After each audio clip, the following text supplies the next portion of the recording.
السلام علیکم ورحمۃ اللہ وبرکاتہ۔ میں آج کل مہاراشٹر کے مختلف اضلاع کے دورے پر نکلا ہوا ہوں۔ اسی سفر کے سلسلے میں اورنگ آباد بھی جانا ہوا۔ وہاں میری قیامگاہ پر ملاقات کے وقت میں بہت سے حضرات مجھ سے ملنے آ رہے تھے۔ اس میں سے 2 صاحبان بھی تشریف لائے میرے پاس، اور یہ کام فقیر درویش لوگ ہیں، کچھ اسلام کی دعوت کا کام کر رہے ہیں۔ انہوں نے مجھے کچھ کتابچے پیش کیے، میں نے کہا شکریہ کے ساتھ وہ قبول کیا اور رکھ دیا۔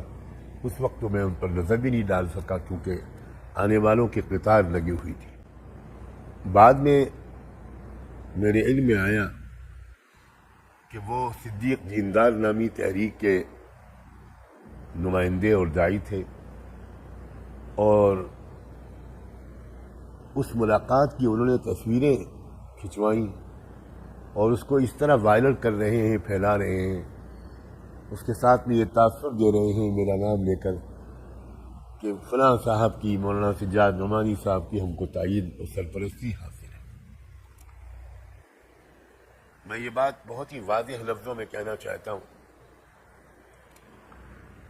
کہ صدیق دیندار فرقے کے بارے میں ہمارے علماء حق کا ایک بہت تحقیقی موقف واضح طور پر سامنے آ چکا ہے۔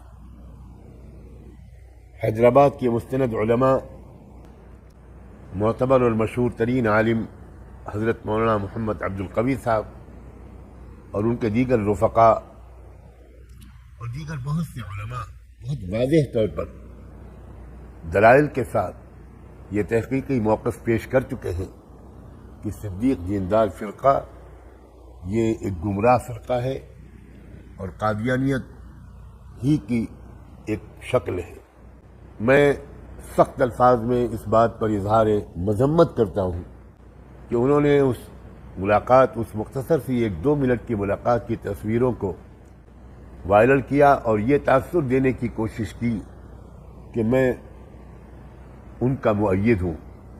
حاشا وکلا، میرا مسلک وہی ہے جو تمام اکابر علماء دارالعلوم دیوبند کا، علماء مظاہر العلوم کا، علماء ندوۃ العلماء کا ہے۔ میں انہی حضرات اکابر کا ایک ادنا سا شاگرد اور طالب علم ہوں، اور جمہور علماء کی یہ مسلک پر چلنے ہی کو سلامتی کی راہ سمجھتا ہوں۔ یہ غلط فہمی دور ہونی چاہیے، اور میں ممنون ہوں گا اگر آپ میری طرف سے یہ وضاحت زیادہ سے زیادہ عام کر دیں۔ اللہ تعالی ہم سب کو صراط مستقیم پر گامزن رکھے اور ہر طرح کے گمراہی اور انحراف سے ہم سب کو محفوظ رکھے۔ جزاکم اللہ۔ السلام علیکم ورحمۃ اللہ وبرکاتہ۔